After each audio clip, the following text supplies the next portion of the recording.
The Kyle Police Department says a landscaping crew found a potential human bone.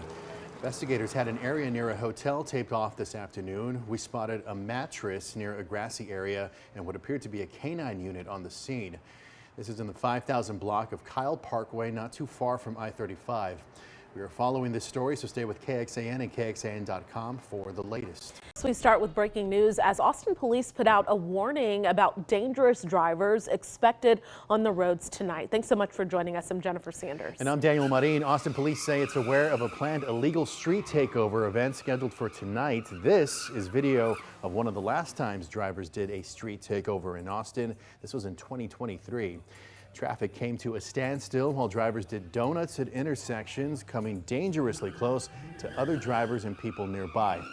Now, Austin police say the event tonight is titled, or this event that we're talking about is titled ATX versus APD Part 3, but they don't have a specific location or details to share.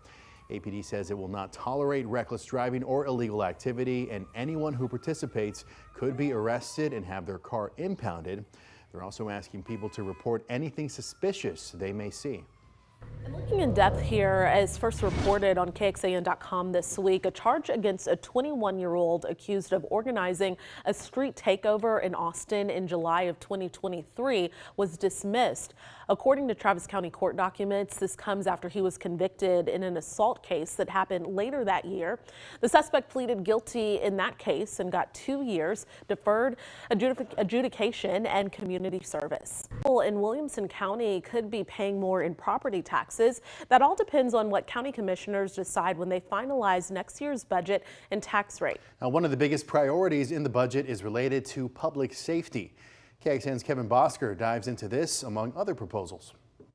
Now, almost 2 months following the severe floods that swooped central Texas, the push to be ready for the worst is top of mind for County Judge Stephen Snell. As disasters grow, when you look at all the short-term, long-term recovery efforts, there is definitely a strain on our OEM departments. Snell proposed creating a preparedness and mitigation specialist to better navigate disaster emergency efforts. This was unanimously approved by the commissioners. Williamson County does it right because we have a team with great leadership, great experience, well prepared to handle emergencies. The commissioners also voted to add other county public safety positions. This includes a deputy constable and a fire marshal deputy. We want the best law enforcement. We want to be a county that is safe and has a high quality of life. Other big topics in the budget include increasing wages of county civilian employees by 2%, which would amount to $2.5 million in the proposed budget. When it comes to how your taxes could be affected, earlier this month, commissioners voted on the maximum possible rate, which is 3.44% higher than the previous year. When the commissioners meet September 3rd to finalize the budget,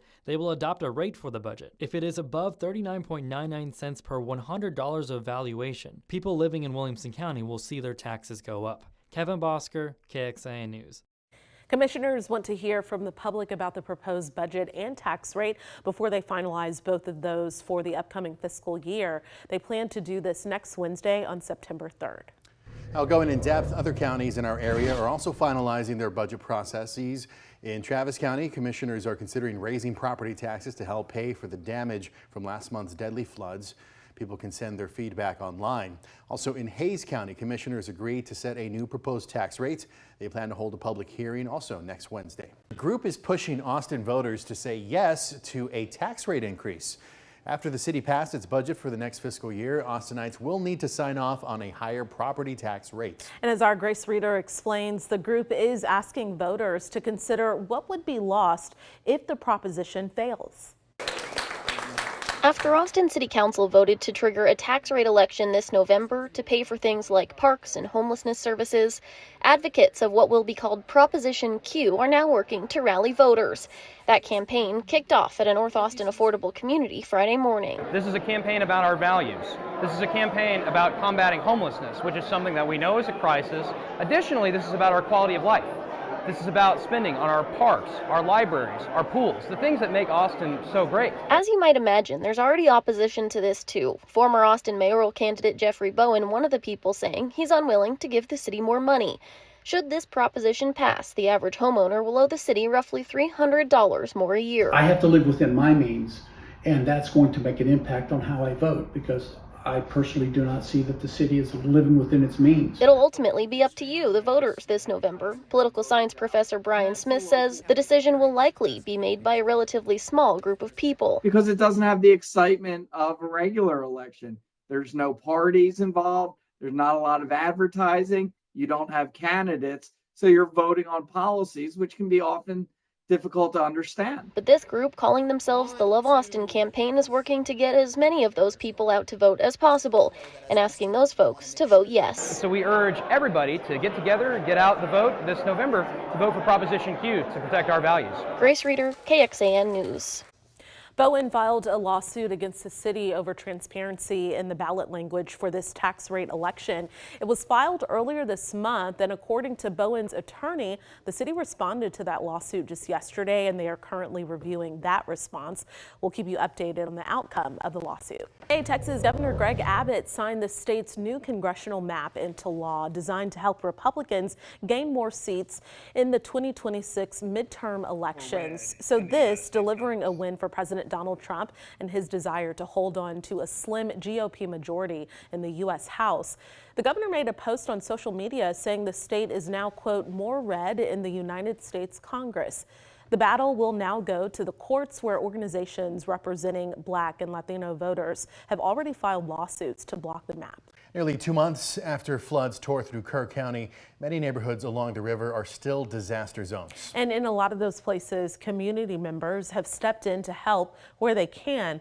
KXAN's Brianna Hollis introduces us to one family doing just that. All right, y'all. Texas strong. This is video from outside the Hunt store. Even though floods gutted the building, the spot has still found a way to become a gathering place in West Kerr County. And it's where Lauren Marr and her husband, Stephen Kaufman, continue to take their food truck to feed anyone who's in the area and hungry. Tacos and hugs. Just conversations and nourishment. They've taken their Damn Smokin' Tacos truck to several spots across Kerr County, rain or shine. We are here. We've been feeding everyone, and then all of a sudden it poured down on us. Is just a small example of the devastation. Stephen and I both, watching the TV, went, they need us.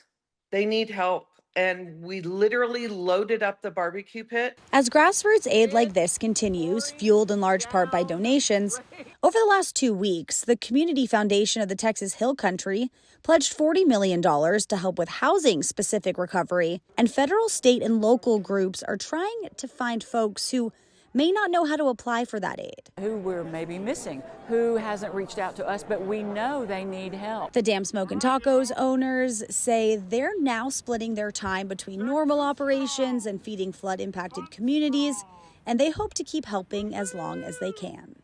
We don't make a lot of money. What we make is so much more. Brianna Hollis, KXAN News.